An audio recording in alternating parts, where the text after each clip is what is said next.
बर्फ भी है, तो बर्फ होने के कारण थोड़ा सा ऑक्सीजन लेवल वैसे भी कम रहता है। हवा ठंडी है, पतली है हवा बिल्कुल ठंडी हो जाती है, हल्की हो जाती है। तो इससे आगे भाई पूरा रोड देखोगे आप, एकदम डबल रोड है और एकदम बहुत ही सुंदर और बेहतरीन नज़ारे आते हैं। ये देखो यहाँ पे है पैराग्लाइडिंग साइड, राइट साइड में यहाँ से टेक ऑफ करती है और ये भाई नीचे दो जगह उतरती है। एक तो यहाँ से मढ़ी उतर सकते हो या फिर मढ़ी की जगह सीधा सोलांग वैली। और तो ये देखिए भाई पूरी जो ऊपर वाली ड्राइव है ना, ये पूरी की पूरी स्नो में ही होती है। इस तरीके से आपको दिखेगा चारों तरफ आप स्नो ही स्नो। और जो ये गलियारे होते हैं ना भाई, इनमें तो गाड़ी चलाने का अपना ही मज़ा है।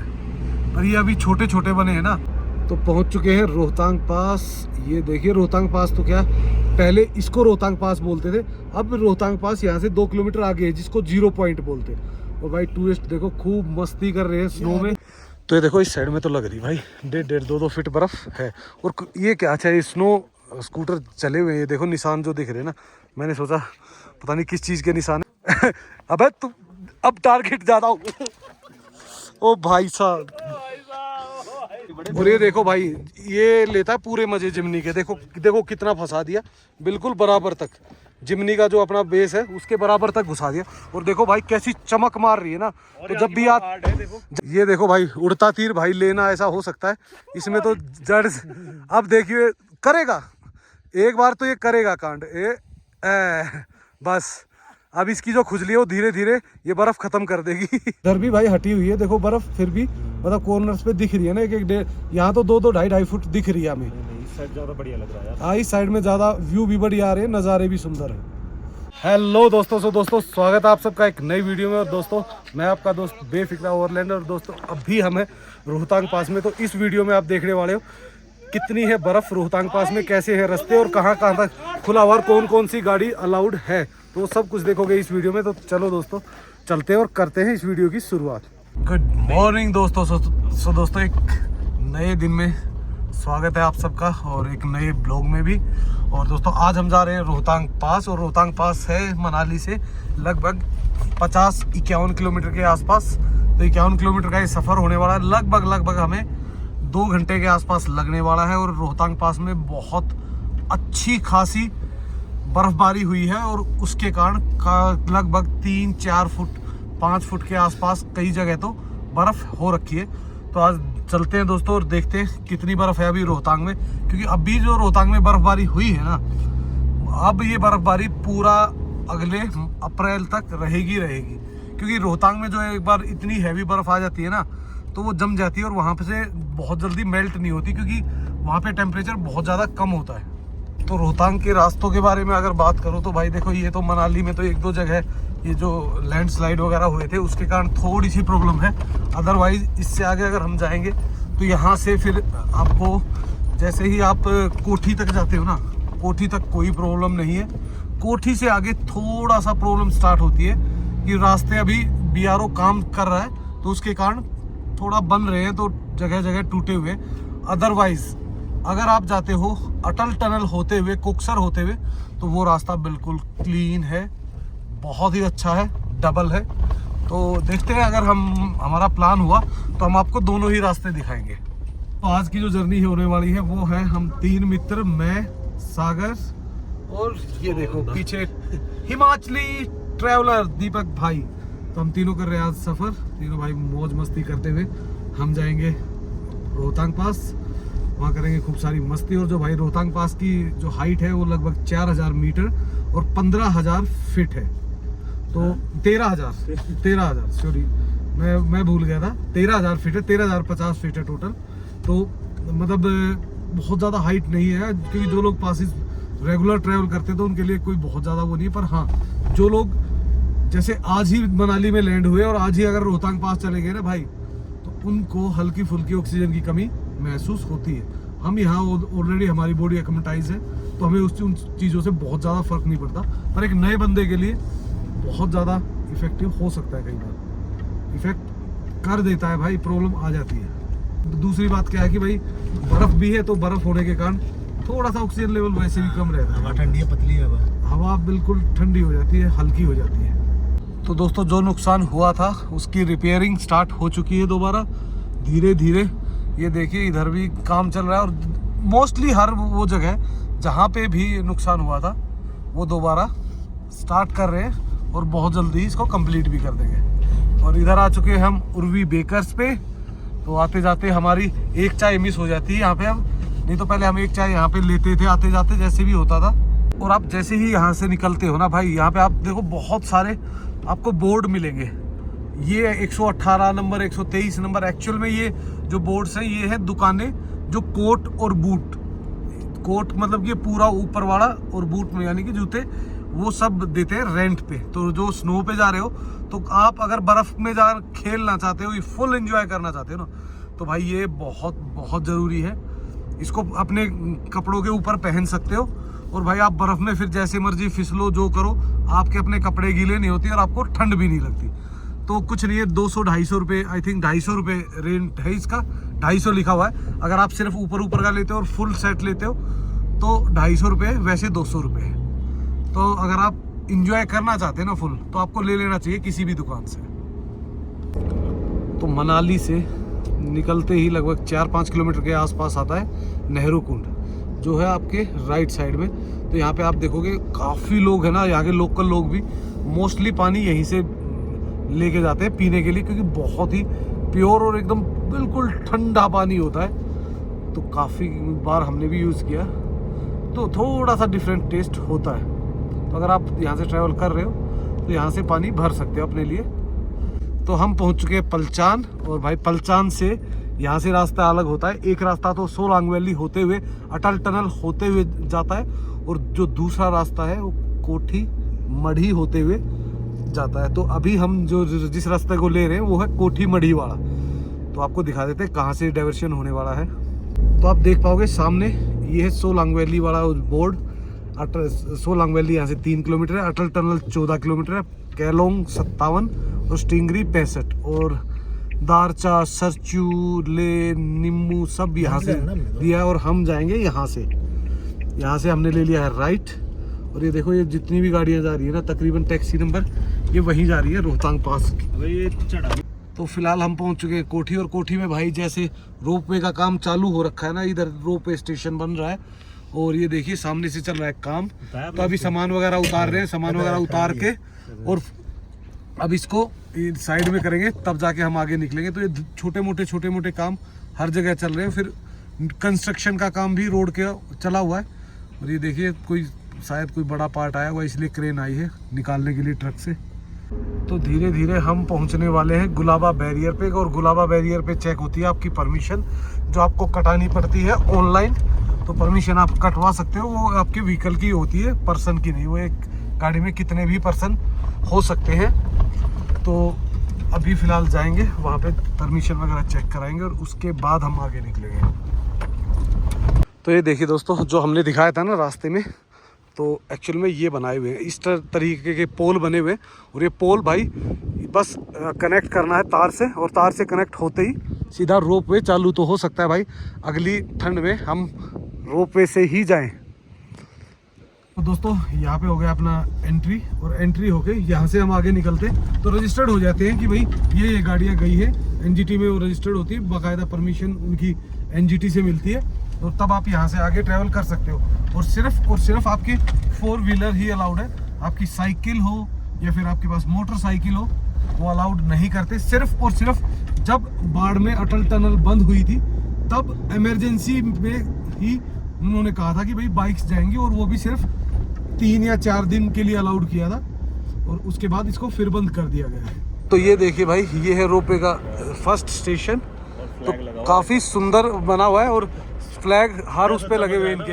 हाँ, जैसे वो शिप नहीं होती वैसे ही बना हुआ है, स्पेस शिप। तो आप देख पा रहे होगे सामने रोड की हालत। तो ये मढ़ी तक तो रोड की हालत ऐसी है, मढ़ी से लगभग 2-3 किलोमीटर पहले ही सही हो जाता है। और मढ़ी से आगे, और फिर आगे आप अटल टनल वाले रास्ते से जाओगे कोकसर होते हुए, तो वो रास्ता पूरा परफेक्ट है, कहीं भी कोई दिक्कत नहीं है। और स्नो धीरे धीरे दिखनी स्टार्ट हो गई है, हमारे नज़दीक आती जा रही है। ये देखिए दोस्तों, हम रुक गए बीच में एक बहुत ही सुंदर स्पॉट पे, और आप देखोगे चारों तरफ का जो नज़ारा है एकदम ही बेहतरीन और शानदार है। और इधर देखिए, इधर भी पूरा का पूरा नज़ारा, क्योंकि जैसे जैसे आप पीक के टॉप पे जाते हो ना, तो भाई व्यू एकदम बदल जाते हैं और ज़्यादा शानदार हो जाते हैं। पेड़ ये तो वो है ना, बान है ना, बाहर छोड़ो, इधर देखो 20 ये प्रकार के पेड़ है। ये देखो अलग अलग प्रकार के सारे पेड़ एक साथ लगा दिए भाई, और ये अलग अलग वैरायटी के पेड़ है सारे। ये अलग है, हाँ ये अलग है, वो अलग है, वो अलग है, बीच वाला बान आ अलग गया। है। हाँ फिर ये आ गया, वो आगे देखो, एक वो आगे वो अलग है। उससे आगे वो जो है नहीं वो तो इस कैटेगरी के। तो भाई अलग अलग कैटेगरी के काफ़ी सारे पेड़ हैं। और जिस हिसाब से भाई वो देखो पिलर्स दिख रहे हैं ना आपको, मेरे को लगता है जल्दी जल्दी 4 पिलर और गड़ेंगे और खटाक से रेडी हो जाएगा मामला। और छोटे छोटे ब्रेक लेते हुए हम धीरे धीरे रोहतांग की तरफ पहुंच रहे हैं। और भाई ये रास्ते बस थोड़ी सी दूर और हमें ऐसे तंग करेंगे, क्योंकि जैसे ही हम मढ़ी पहुंचेंगे ना, मढ़ी से 2-3 किलोमीटर पहले ही ऐसा मस्त रोड आएगा, फिर जाएगी गाड़ी गोली की तरह। आएंगे तो सिंगल ही, पर मढ़ी से आगे तो पूरा का पूरा ही डबल आएगा। तो दोस्तों बीच में पड़ते हैं 2-3 झरने, जिसमें से सबसे अच्छा है ये एक राणा वाटरफॉल। आपको रुक के दिखाते हैं ढंग से। ये देखो भाई, फिलहाल तो इतना बहुत ज़्यादा पानी है नहीं, लेकिन जैसे ही अब बर्फ़ का सीज़न आएगा ना तो पानी कम होना शुरू हो जाता है, क्योंकि पहाड़ों पे पानी कम पिघलता है। लेकिन अगर आप इसको देखोगे ना समर में तो बहुत बड़ा होता है, पूरा पूरा भर जाता है। और अब विंटर जैसे आएगी ना तो ये पूरा पूरा जम जाता है, इधर तक पूरा पैक होता है। तो अभी तो फ़िलहाल दूर तक दिख रहा है, काफ़ी सुंदर दिख रहा है। तो भाई फ़िलहाल यहाँ से निकलते हैं, क्योंकि एक वाटरफॉल और आता था, वो सामने जो दिख रहा है ना वो प्रोजेक्ट से आता था, पर वो आजकल बिल्कुल ही हल्का हो रखा। नहीं तो भाई इतना ज़बरदस्त लगता हो, क्योंकि काफ़ी हाइट से जिगजैग करते हुए गिरता है। ये भी है एक वाटरफॉल, नीचे ऊंचा काफ़ी बड़ा बनता है, पर वहाँ जाने का रास्ता नहीं है। तो दोस्तों ऑलमोस्ट 1-2 किलोमीटर के अंदर अंदर में ही हमारा रोड सही आ जाएगा। रोड तो भला ही सिंगल रहेगा, पर रोड बिल्कुल साफ़ आ जाएगा। और उसके बाद जैसे ही हम मढ़ी पहुँचेंगे वहाँ से हो जाएगा डबल। पर यहाँ पे देखोगे आप, पत्थर के डिज़ाइन ही अलग है, पत्थर का स्टाइल ही अलग है। और अब जो क्विक चढ़ने वाले ना, बड़ी जिगजैग करके ड्राइविंग है। और ये देखिए जो हम जहाँ से आए हैं ना, वो देखो नीचे दूर तक आपको जिगजैग रास्ता दिख रहा है ना, वहाँ से होते हुए हम ऊपर पहुँचे हैं। और यहाँ पे चला हुआ कंस्ट्रक्शन का बहुत ज़्यादा काम। और इधर देखो आप, पत्थर जो देखोगे ना सारे अलग ही लग रहे हैं, लेवल ही अलग है इसका। और ये देखो क्या सुंदर है भाई। तो हम पहुंचने वाले हैं मढ़ी, और आप देखोगे मढ़ी में बहुत ही सुंदर चारों तरफ ग्रीनरी का नज़ारा। और इधर देखोगे तो हल्की फुल्की बर्फ़ दिख रही है, पर इससे आगे जब हम चलेंगे ना तो इससे आगे काफ़ी अच्छी खासी बर्फ़ होने वाली है। तो जो लोग भी भाई जल्दी निकल जाते हैं मनाली से, तो उनके लिए एक बेस्ट प्लेस है। और कुछ सागर भाई जैसे लोगों के लिए भी है ये बेस्ट प्लेस, जो लोग सुबह ब्रेकफास्ट करते नहीं है, सीधा बोलते हैं हम ब्रंच ही करेंगे। तो यहाँ पे आपको कम से कम भी 15 से 20 के बीच में कैफ़ेज़ और रेस्टोरेंट्स हैं, जहाँ पे आप आराम से अपना एंजॉय कर सकते हो, और बहुत ही सुंदर नज़ारों के साथ। तो आपको दिखाते हैं यहाँ के नज़ारे कैसे। देखिए दोस्तों क्या सुंदर दिख रहा है ना चारों तरफ। और आप इन सुंदर नज़ारों में बैठ के यहाँ अपनी चाय, कॉफ़ी, लंच, ब्रेकफास्ट, किसी भी एक डाइट का मज़ा ले सकते हो। तो भाई फ़िलहाल दीपक भाई को बैठा दिया गया है आराम से, सागर भाई को भी धूप में सुखा दिया गया है। ये थोड़ी देर धूप में सीखेंगे और उसके बाद कुछ खाएंगे और फिर हम यहाँ से निकलेंगे। सागर भाई वैसे इस तरफ मुँह करके बैठना चाहिए, नज़ारे इस तरफ अच्छे हैं, दोनों ही तरफ बढ़िया है भाई। पर थोड़ी सी हवा चली हुई ना, तो हवा से थोड़ा फटने का डर रहता है हमेशा। तो भाई इधर सागर भाई खा रहे हैं अपना ब्रेकफास्ट, और हम बस यूँ ही इन नज़ारों का ले रहे आनंद, और जल्दी ही निकलेंगे। नीचे खड़ी है अपनी जिम्मो, तो जिम्मो लेके निकलते हैं। भाई सागर भाई गोवा की गप्पे मार रहा है, तो गपशप चली हुई है गोवा की, क्योंकि सागर भाई की प्रॉपर्टी है गोवा में। तो जो भी लोग जाते हैं तो जल्दी ही तैयार होने वाली है भाई प्रॉपर्टी। सागर भाई निकल चुके हैं। भाई कैसा लगा सागर, खाना कैसा था? खाना बढ़िया जी, टेस्टी बढ़िया। नॉर्मली ऐसी जगह पर पनीर वगैरह स्वाद बनता नहीं है, पर ठीक था, बढ़िया था वो। तो मतलब बढ़िया बना हुआ था। हाँ। भाई कह रहा है, क्योंकि हमने तो खाया नहीं कुछ, चाय पी हमने तो सिर्फ। चाय भी टेस्टी थी, चाय भी ठीक थी, मतलब बढ़िया थी। और भाई ये देखो सामने दीपक भाई खड़े हुए हैं, इनको भी पिकअप कर ही लेते हैं हम आखिर। लिफ्ट मांग रहे हैं। लिफ्ट कहाँ जाना भाई जी? कहाँ जाना? रोहतांग। रोहतांग? हाँ जी। पैसे लगने हैं रोहतांग के तो 300 रुपए लगे हैं यहाँ से बस अरे 3000 लो तो लो भाई बंदा अब इसने देख लो कमिटमेंट किया है भाई, अगर 3000 नहीं देता तो 101% है मैं हल्ला मचा दूंगा वीडियो में ही। आपको फिर 101% ये भी पता होगा कि नहीं देगा, हाँ। फिर हल्ला मचा ही लो। तो चलो निकलते हैं भाई आगे की तरफ फटाफट। तो इससे आगे भाई पूरा रोड देखोगे आप, एकदम डबल रोड है और एकदम बहुत ही सुंदर और बेहतरीन नज़ारे आते हैं। तो भाई इस रूट पे से आप निकलते हो ना तो नज़ारे बिल्कुल अलग है, और जब हम कोकसर की तरफ जाएंगे ना तो कोकसर के नज़ारे बिल्कुल अलग हो जाएंगे। तो दोनों ही तरफ के नज़ारे हम आपको दिखाएंगे। ये देखो कैसे गाड़ी चला रहे हैं लोग, भाई ध्यान से चलाना चाहिए। रोहतांग रह गया यहाँ से 15 किलोमीटर। तो ये देखिए भाई बर्फ़ आनी शुरू हो गई है रोड पे, और बर्फ़ भी शुरू है और सामने के नज़ारे भी शानदार होते जा रहे। जितना जितना ऊपर बढ़ेंगे ना उतने ही नज़ारे एकदम बेहतरीन होते चले जाएंगे और आप और ज़्यादा इंजॉय कर पाओगे। तो ये देखिए सामने है भाई मढ़ी का खूबसूरत नज़ारे, और आप देखो पूरा नीचे तक दिख रहा है आपको पलचान वाला एरिया और वो सारा का सारा। तो आप देखो दूर दूर तक, और देखो कैसा जिगजैग रास्ता है ना, ये देखो इधर से जो दिख रहा है ना। तो इन सब से होते हुए, ऐसे सुंदर नज़ारों से होते हुए तो ही आप रोहतांग पास पहुंचते हो। और ये देखो हमारा बेबी खेलने लग गया बर्फ़ से। ये जैसे ही बर्फ़ दिखी है हरकतों में आ गया है। तो अब चलते भाई आगे धीरे धीरे इन खूबसूरत नज़ारों का मज़ा लेते हुए। ये देखो यहाँ पे है पैराग्लाइडिंग साइड, राइट साइड में यहाँ से टेक ऑफ करती है, और ये भाई नीचे 2 जगह उतरती है। एक तो यहाँ से मढ़ी उतर सकते हो या फिर मढ़ी की जगह सीधा सोलांग वैली। तो एक काफ़ी लंबी फ्लाई है और यहाँ से रोहतांग रह गया है 9 किलोमीटर दूर। पर आप देखोगे दोनों साइड में बर्फ़ अच्छी खासी आनी शुरू हो गई है। तो आगे बढ़ेंगे तो बर्फ़ और ज़्यादा होनी चाहिए, मेरे ख्याल से कम 3-4 फुट तो कम से कम रहनी चाहिए। रानी नाला में भी अच्छी खासी बर्फ़ होगी। ये देखिए सामने खड़ा हुआ भाई स्नो कटर। तो इसने अपनी काफ़ी सारी मेहनत से इस रास्ते को बनाया है धीरे धीरे करके। बर्फ़ तो अभी काफ़ी है रानी नाला में, तो मेरे को लगता है कि और ज़्यादा होगी। तो ये देखिए भाई रानी नाला में पर ज़्यादा बर्फ़ नहीं है दीपक भाई, अब की बार है ना, ये इकट्ठा करके रखी हुई है। ये तो कटी हुई है ना, जो बीच में से काट के वो किया। ये तो भाई रानी नाला में तो बहुत ज़्यादा बर्फ़ होती है। अब की बार तो बराबर ही पड़ी है ना। हाँ अभी इक्वल ही हुई है, अभी नाले जमने शुरू नहीं है। जब नाले जमेंगे ना तब हो जाएगा। यहाँ पे बहुत ज़्यादा है अभी है यहाँ जिमनी के बराबर। हाँ जिमनी करके रखी हुई। हाँ। तो ये देखो क्या नज़ारा है ना भाई, एकदम अलग ही सीन लग रहा है। और धीरे धीरे दोनों साइडों में स्नो पड़नी शुरू हो गई है, तो काफ़ी प्यारे और बेहतरीन नज़ारे आएंगे जितना जितना हम आगे बढ़ेंगे। तो ये देखिए भाई अब तो पूरे पे स्नो ही स्नो आ गई है और रास्ते में भी स्नो बढ़ती जा रही है और वाव वाली फीलिंग आ रही है। चारों तरफ एकदम नज़ारे ही चेंज हो गए भाई। देखो बर्फ़ में आने का तो यार अपना ही मज़ा है, और रोहतांग अक्टूबर में ऐसे हालात मज़ा ही मज़ा है भाई। अक्टूबर में बहुत कम होती है स्नोफॉल, पर अब की बार काफ़ी अच्छी खासी स्नो हुई है। और तो ये देखिए भाई पूरी जो ऊपर वाली ड्राइव है ना, ये पूरी की पूरी स्नो में ही होती है। इस तरीके से आपको दिखेगा चारों तरफ अब स्नो ही स्नो, और रोड के आसपास भी। पर ये है कि भाई रोड प्रॉपर क्लीन कर रखा है, तो 2 गाड़ियाँ इजीली पास हो जाती है। पासिंग के लिए पॉइंट्स बना रखे हैं। और ये देखो कई जगह तो ऐसा लगता है कि 3-4 फुट से भी ज़्यादा है, और आगे रोहतांग में तो बता रहे कि 3-4 फुट से ज़्यादा है। तो देखते हैं आगे रोहतांग में कितनी मिलती है। और जो ये गलियारे होते हैं ना भाई, इनमें तो गाड़ी चलाने का अपना ही मज़ा है।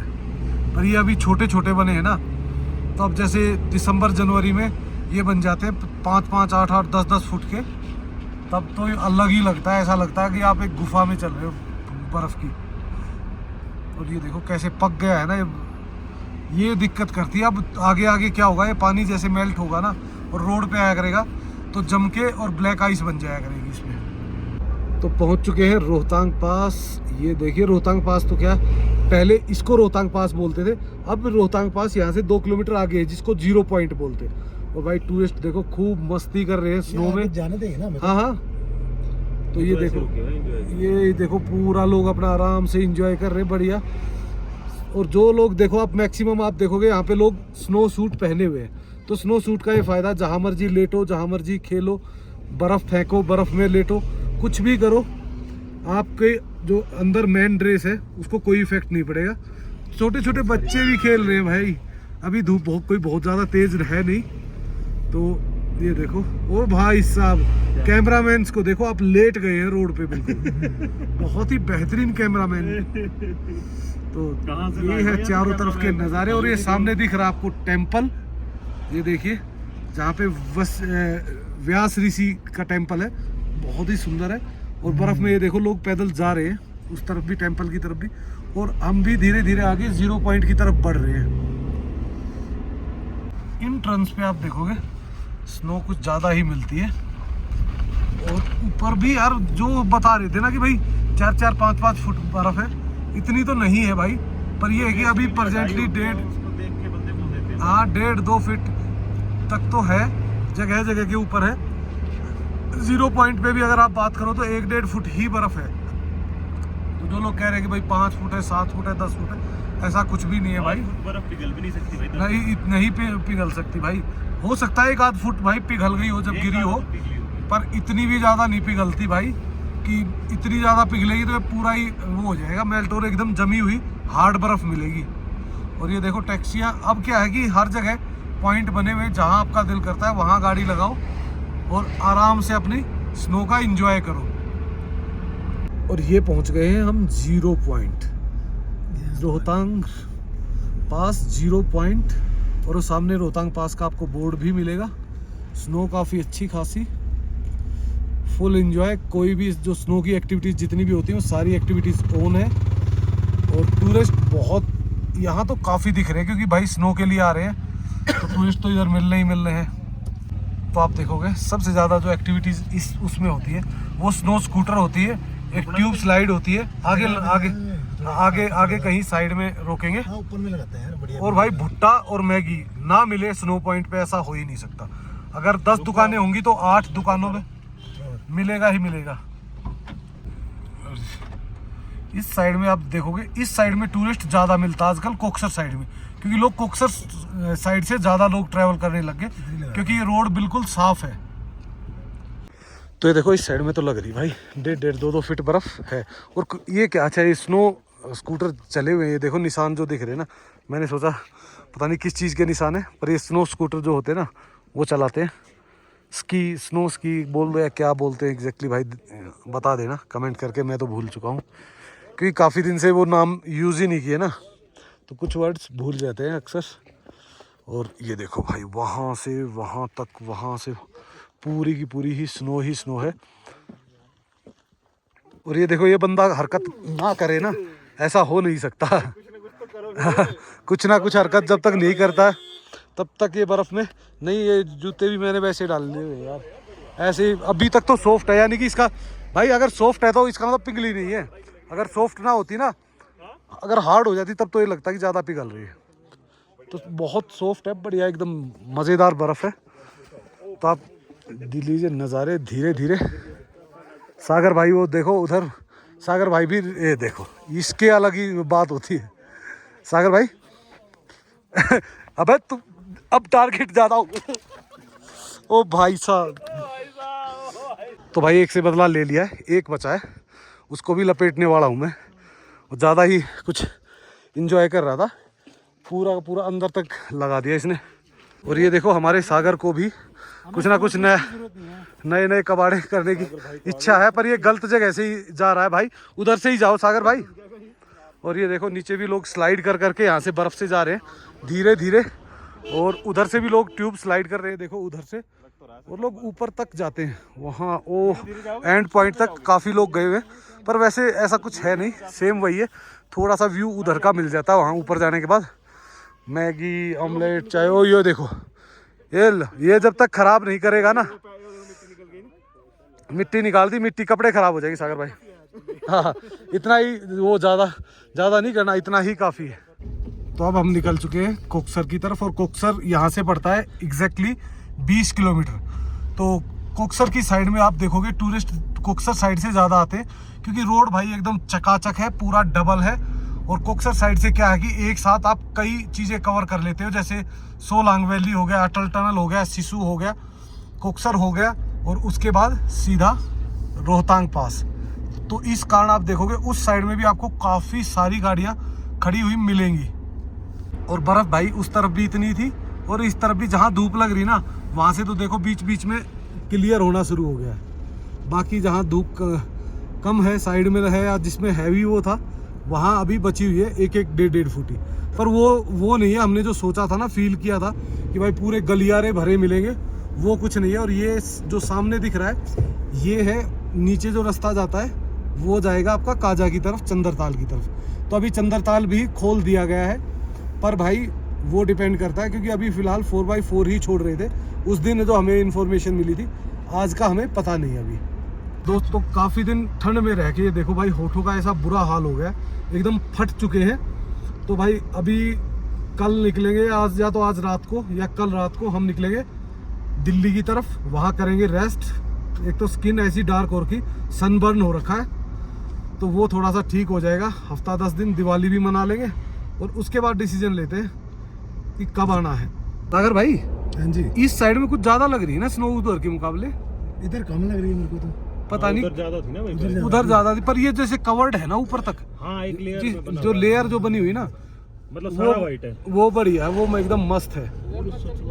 और ये देखो भाई, ये लेता है पूरे मजे जिमनी के। देखो देखो कितना फंसा दिया, बिल्कुल बराबर तक जिमनी का जो अपना बेस है उसके बराबर तक घुसा दिया। और देखो भाई कैसी चमक मार रही है ना। तो जब भी आप आते हो तो इस भाई की तरह गलती कभी ना करें, अपना चश्मा हमेशा लेके आए, ठीक है। इसको ही आंख नहीं खुल रही, अब बड़ी मुश्किल से वो कर रहा है। इधर देखो, इधर का पूरा नज़ारा, ये थोड़ा सा क्या हो गया, मेल्ट होके वो स्ट्रोंग हो गई है और कैसी चमक दे रही है ना, बिल्कुल अलग ही है। नहीं धस रहा ना, ये देखो देखो भाई कितनी हैवी है, उसके बावजूद भी मतलब ठीक ठाक है, इतना ज़्यादा धस नहीं रहा है पैर। ये देखो भाई, उड़ता तीर भाई लेना ऐसा हो सकता है इसमें तो जड़। अब देखिए करेगा, एक बार तो ये करेगा कांड, बस अब इसकी जो खुजली है वो धीरे धीरे ये बर्फ खत्म कर देगी। तो भाई हर जगह घुसेगी ये, पीठ में, पैंट में, जूतों में, हर जगह। और नज़ारे देख लो भाई, इस साइड के नज़ारे अलग ही हैं। और आप देखोगे कहीं पे इस एरिया में आपको एक पत्थर नहीं दिख रहा होगा, जो बाहर होगा पूरा का पूरा लेयर्ड है। और वो सामने वाले में हल्के हैं थे भाई, इस कारण वहाँ पे ख़त्म हो चुका। पर अब हम जैसे कोक्सर की तरफ उतरना शुरू करेंगे ना, तो धीरे धीरे बर्फ़ कम होती चली जाएगी। तो लोग अभी आ रहे हैं ना, तो भाई बेशक आइए, अभी बर्फ़ इतनी जल्दी ख़त्म होने वाली नहीं है। और मुझे लगता है कि शायद 15-20 दिन में रोहतांग जैसी जगहों पे तो अपर में तो स्नोफॉल दोबारा आ ही जाएगा। तो भाई वापस निकलते हैं, अब अपनी जिम्मो करानी को निकालते हैं भाई, बाहर ही निकाले तभी बैठेंगे ना। ये भाई जिमनी का देखो यही फ़ायदा है कि जहाँ मर्जी फंसा दो, जैसे मर्जी फंसा दो, 4x4 लगाओ और निकल जाती है ईजिली कहीं भी घुसा दो यार। जिमनी मतलब ये मान लो कि बर्फ़ की तो 4x4 की तो रानी है। तो भाई तो कह रहे हैं कि उस साइड में ज़्यादा है, मेरे को लग रहा है कि इस साइड में ज़्यादा। देखो आप खुद लेयर देखो, एक जैसी लेयर बिल्कुल। हाँ वहाँ ढेर बीच में भाई, अभी यहाँ पे भी आएंगे ढेर, जब टर्न्स आएंगे ना तो यहाँ पे भी ढेर आएंगे। यहाँ एक बराबर है बर्फ पूरी। हाँ ये देखो ना, है ना यहाँ पे भी ढेर, तो धीरे धीरे आएंगे ढेर, ऐसा कुछ नहीं कि नहीं आएंगे। इस साइड में कॉर्नर्स में आएंगे। तो भाई अब बोलो किस साइड में ज्यादा थी भाई? नीचे ज्यादा है, ऊपर कम है बर्फ। हाँ तो मैं वही कह रहा हूँ, अभी तो वो कॉर्नर आएंगे टॉप में ना भाई, धूप निकलते ही और सूरज छुपने तक रहती है मेरे ख्याल से ना। यहाँ अब खत्म हो जाएगी, कॉर्नर्स कम हो जाते हैं ना, तो कॉर्नर्स के कारण देखो रोड में भी है, ये रोड पे भी पटक मारी किसी ने। हाँ इस साइड से ये देखो, ये देखो ना, इधर भी भाई हटी हुई है देखो बर्फ, फिर भी मतलब कॉर्नर्स पे दिख रही है ना, एक यहाँ तो 2-2, 2.5 फुट दिख रही है हमें। इस साइड ज्यादा बढ़िया लग रहा है। हाँ इस साइड में ज़्यादा व्यू भी बढ़िया आ रहे हैं, नज़ारे भी सुंदर है। मुझे तो भाई इस साइड में ज़्यादा मज़ा आया। देखो सही मायने में कहो तो देखो, अगर आपको शॉर्टली जाना है और जल्दी आना है तो मैं कहता हूँ कोक्सर की तरफ से निकलो। अगर आपको दोनों साइड का मज़ा लेना है तो भाई आप रोहतांग की तरफ, उसकी तरफ से, अपने मढ़ी की तरफ से चढ़ो और कोक्सर की तरफ उतर जाओ अटल टनल होते हुए और वापस पहुँच जाओ आप मनाली। तो भाई लगभग है ना हम 5-6 किलोमीटर नीचे आ चुके हैं, 6 से भी शायद ज़्यादा ही आगे होंगे। और भाई स्नो यहाँ पे नीचे तक भी इतनी स्नो है, जबकि है ना आप अगर दूसरी साइड में देखोगे ना तो लगभग 2-3 किलोमीटर पहले से ही स्नो ठीक ठाक शुरू हुई थी, पर यहाँ पे मेरे को लग रहा है कि कोक्सर तक आपको ऐसी स्नो मिलेगी। हाँ, जो स्पीति का रोड है ना ग्राम्फू में, हाँ ग्राम्फू वहाँ भी इतनी स्नो है, तो ग्राम्फू तक परसों आपको इतनी इतनी रोड मिल जाती, क्योंकि भाई आया था ग्राम्फू तक 2 दिन पहले। और बात करें डिस्टेंस की, तो डिस्टेंस वाइज भाई जो कोक्सर वाला रूट है वो थोड़ा सा लंबा पड़ता है। लंबा कैसे पड़ता है कि रोहतांग पास से 20 किलोमीटर पड़ता है कोक्सर से लगभग 7 से 8 किलोमीटर पड़ता है अटल टनल, और अटल टनल से लगभग शायद 45 किलोमीटर के आसपास पड़ती है मनाली। तो आप मान सकते हो 20 किलोमीटर एक्स्ट्रा ज़रूर है, लेकिन जो रास्ता है ना ये डबल है, तो आपको टाइम अप्रोक्सीमेटली सेम ही लगता है, और बट व्यू डिफरेंट हो जाते हैं और मज़ा भी आता है। तो हम पहुंच चुके हैं ग्राम्फू, एक ही टर्न बचा हुआ है और एक टर्न के बाद ग्राम्फू पहुंचेंगे। और स्नो भाई है इधर भी, पर कम है वहाँ के मुकाबले, ऊपर के मुकाबले तो बहुत कम है। तो धीरे धीरे मेरे को लगता है भाई ये 2 दिन में ही इतनी पिघल गई।